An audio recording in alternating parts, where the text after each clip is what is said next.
이 이야기는 병원에서 절대 알려주지 않는 이야기입니다. 왜냐하면 그들은 이것으로 막대한 돈을 벌어왔기 때문입니다. 저는 올해 88을 맞은 은퇴의사 박도현입니다. 내과와 노인병학을 전공하며 60여 년 가까운 세월을 환자 곁에서 보내왔습니다. 수많은 노인 환자들을 돌보며 제가 깨달은 건 하나였습니다. 나이 들어도 스스로 걷고 밥을 먹고 화장실을 다녀올 수 있는 힘, 그것을 지켜주는 건 바로 근육이라는 사실입니다. 많은 분들이 근육이 빠지기 시작하면 그제야 병원을 찾아오십니다. 이미 늦었을 때 말이죠. 저는 이런 현실이 너무나 안타까워서 은퇴 후에도 이런 콘텐츠를 만들고 있습니다.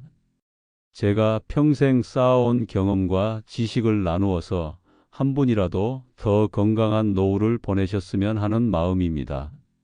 오늘은 그 중에서도 가장 중요한 이야기를 해드리려고 합니다. 바로 근육을 지켜주는 단백질 음식에 관한 내용입니다. 많은 분들이 계란만 열심히 드시는데 사실 계란 말고도 훨씬 효과적인 단백질 음식들이 많이 있습니다. 평생의 경험을 바탕으로 정말 효과가 검증된 단백질 음식 7가지를 자세히 말씀드리겠습니다. 이 이야기가 도움이 되신다면 구독과 좋아요로 함께 해주세요. 여러분의 건강한 노후를 응원합니다. 그리고 지금 이 영상을 어디서 보고 계신가요? 병실인가요? 안방인가요? 댓글에 남겨주시면 제가 직접 댓글로 친절히 도와드리겠습니다. 단백질을 집으로 비유하면 벽돌과 같은 역할을 합니다. 아무리 좋은 설계도가 있어도 벽돌이 부족하면 튼튼한 집을 지을 수 없듯이 근육도 단백질이라는 재료가 충분해야 제대로 만들어집니다.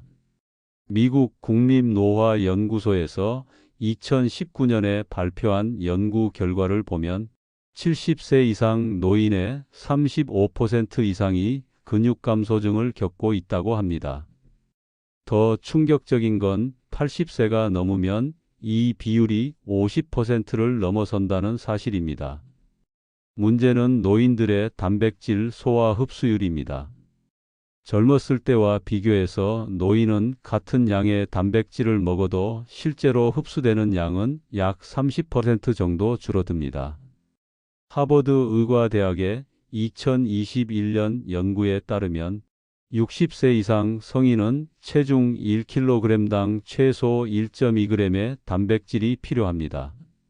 특히 아침 단백질이 매우 중요합니다.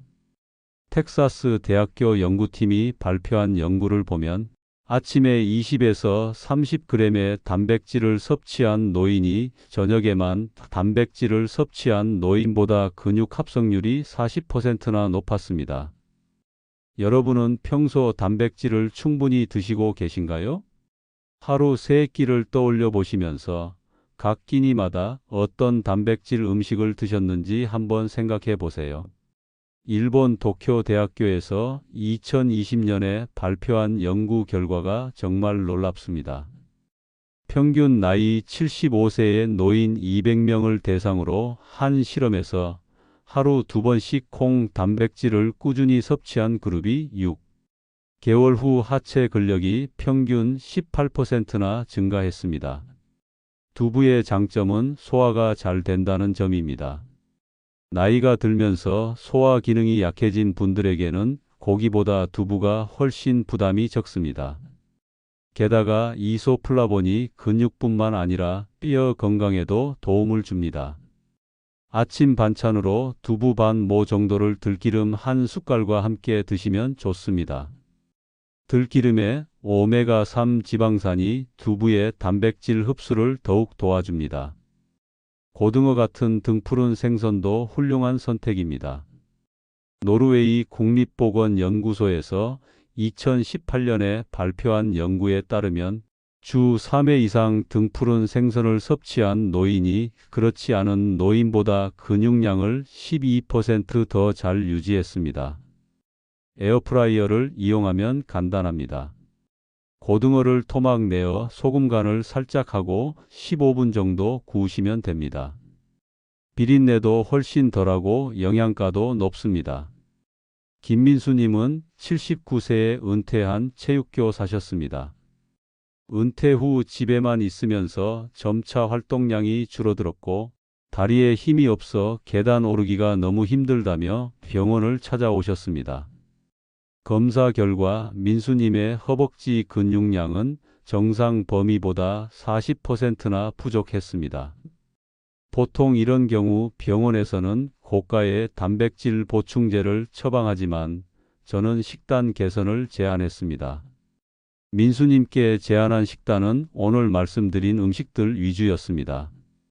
아침에는 그릭 요거트에 견과류, 점심에는 두부와 고등어 구이, 저녁에는 닭가슴살 샐러드를 드시도록 했습니다. 첫 한 달은 큰 변화가 없었지만 두 번째 달부터 변화가 나타나기 시작했습니다. 계단을 오를 때 예전보다 숨이 덜 찬다고 하시더군요. 세 번째 달에는 지팡이 없이 혼자 걸어오셨습니다. 검사를 다시 해보니 허벅지 근육량이 20%나 증가했습니다. 민수님은 마치 10년 전으로 돌아간 기분이라며 환하게 웃으셨습니다. 이것이 바로 자연식품을 통한 단백질 보충의 진정한 힘입니다. 그릭 요거트는 일반 요거트보다 단백질 함량이 2배나 높습니다. 하버드 의과대학 연구에서 매일 그릭 요거트를 섭취한 그룹이 근육 합성률이 20% 높았습니다. 아침에 견과류와 함께 드시면 완벽한 단백질 보충이 됩니다. 닭 가슴살은 100g당 31g의 단백질이 들어 있습니다.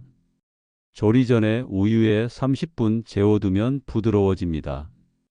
점심 샐러드로 드시면 좋습니다.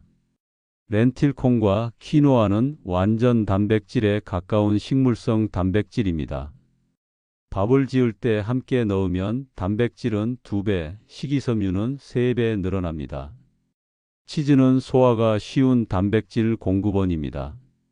유럽 영양학회 연구에서 매일 적당량의 치즈를 먹은 노인들이 근육량 유지에서 우수한 결과를 보였습니다. 하루 30g 정도가 적당합니다. 소고기 살코기에는 근육 합성에 중요한 류신이 풍부합니다. 안심이나 등심 같은 부위를 선택하고 찜이나 수육으로 조리하시면 좋습니다.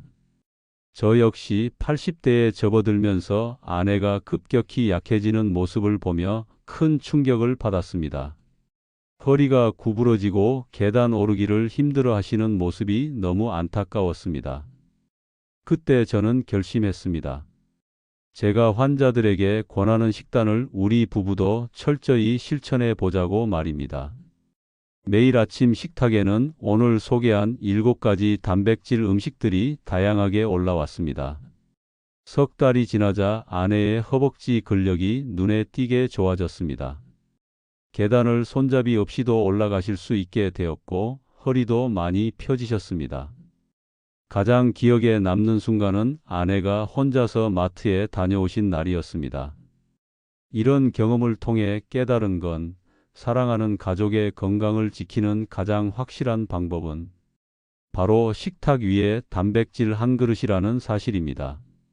오늘 말씀드린 근육을 지켜주는 7가지 단백질 음식을 다시 정리하면 두부와 콩류, 등푸른 생선, 그릭 요거트, 닭가슴살, 렌틸콩과 키노아, 치즈, 소고기 살코기입니다. 이 7가지 음식의 공통점은 모두 자연식품이라는 점입니다. 인공적인 보충제나 값비싼 영양제가 아닌 우리 식탁에서 쉽게 만날 수 있는 음식들입니다. 하지만 그 효과는 어떤 약보다도 확실하고 안전합니다. 저는 60여 년의 의사 생활을 통해 확신하게 되었습니다. 노인의 건강을 지키는 가장 확실한 방법은 약이 아니라 올바른 식단이라는 사실을 말입니다. 건강은 내일로 미룰 수 있는 것이 아닙니다. 하루라도 빨리 시작하는 것이 중요합니다. 또한 단백질 섭취만큼 중요한 것이 꾸준함입니다. 매일 조금씩이라도 꾸준히 드시는 것이 핵심입니다.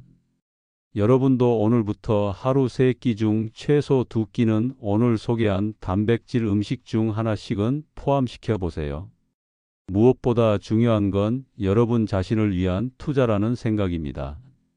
저는 의사로서 환자를 치료하는 것도 중요하지만 병이 생기지 않도록 미리 예방하는 것이 더 중요하다고 생각합니다. 오늘 말씀드린 내용이 바로 그런 예방의학의 핵심입니다.